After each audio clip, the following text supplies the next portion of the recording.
Well,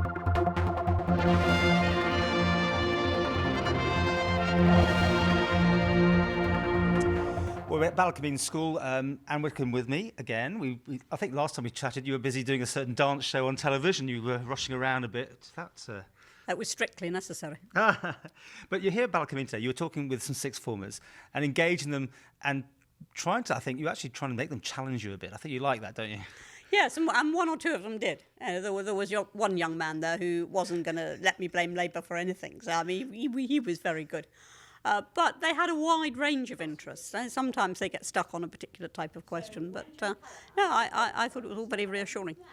What brings you back to the Isle of Man this time?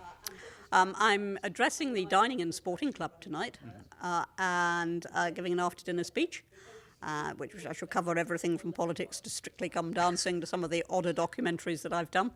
And I hope everybody will have a very good time. You're retired, you keep telling us, and yet you're still doing all this media. And I know I've heard the interviews where you say, well, that just happens and I'm not necessarily looking for it, it just comes to me. Is that how it is going, your life? Yes, I mean, that is how it is. I didn't quite know what was going to happen when I retired. I thought, well, I shall write books, which indeed I'm doing. I shall write books and I shall walk on Dartmoor and that'll be my life. But Strictly came along and sort of drove a coach and horses through that very peaceful prediction. After all the time in politics, do you think, in a sense, that was probably a peak for a lot of people, and knowing who you were almost? I think it probably was, actually, yes. And most people come up to me now and say, oh, you know, I loved you on Strictly. I think, yeah, and 23 years before that. But anyway, never mind. The worry is, though, will you end up on that Splash programme or Jump? Or, I mean, do you still get asked to do Big Brother and things? I've been plagued to do Big Brother, and I have always said no, even when I was offered a huge sum of money. I said a very firm no, because I think it's purely voyeuristic. I don't think there's any merit in the programme at all. I think it's a horrible programme. I might have done The Jungle had I not been so squeamish, but I'm very squeamish. I can't see myself eating those things. The trouble is, everyone says they won't do it, and then they put more money in front of you. No, not for any sum of money would I do that. I wouldn't do Splash because I've got height phobia, so that's ruled out. And I wouldn't do Dancing on Ice because I have too much respect for my old bones. I can't sing, so I can't do the voice. There's nothing left. I love how you know about all these shows, though. You're obviously keeping up to date with everything. Well, I don't think you can avoid them because, of course, now they take up acres in the newspapers. Sometimes I think we've lost the distinction in what is real and what isn't. And reality shows are not reality. Now, you come to the man quite often. What do you think about the situation? I mean, just with your politics head on a bit, you know, the offshore situation and everyone paying tax, that sort of thing.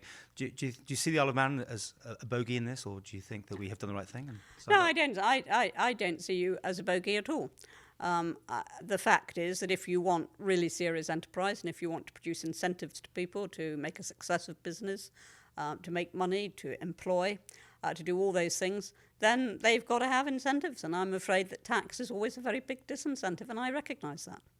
I think if you're going to be in public life in Britain, you must pay all your taxes in Britain and no messing.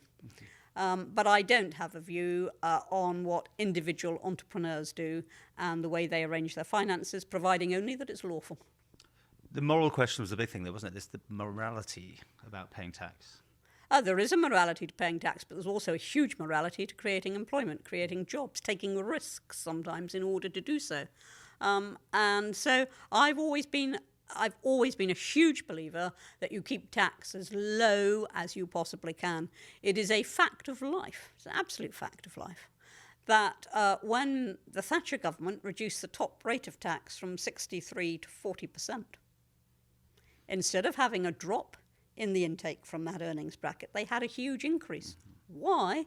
Because suddenly it wasn't worth the offshore arrangements. It wasn't worth the complicated avoidance wheezes that your accountant thought up at tremendous cost.